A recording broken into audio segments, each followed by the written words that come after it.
এই দাঁড়াও দাঁড়া দাঁড়া, তোমরা কোথায় গেছো? ও আচ্ছা, গঞ্জের চা। আসসালামু আলাইকুম, আমি সীমা বেলকুসিন মিয়া। আজকে আমার জামাই দেখেন কি একটা কাজ করছে। অনেকদিন হলো আমি সবসময় তাকে বলি যে চলো বাড়ির পাশে একটা গঞ্জের চা হয়েছে বেতিল বাজারে, আমরা একটু চাচাতে একটু চা খেয়ে আসি। না, বেচারা আমাকে একটুও নিয়ে যাওয়ার চিন্তা ভাবনা করে না।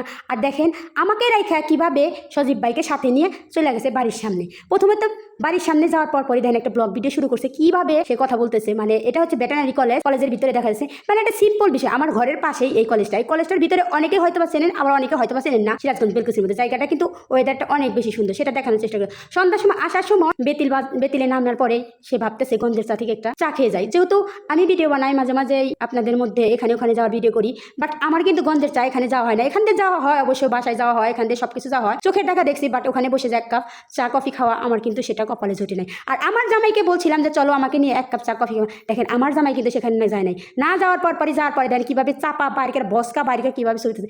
এর মাঝখানে আবার সজীব ভাই আছে তার চোপাটা দেখানোর জন্য। না হয় সজীব ভাইয়ের ভাবটা কিন্তু অন্যরকম। সজীব ভাই কিন্তু একদম শাহরুখ খানের লুক নিছে।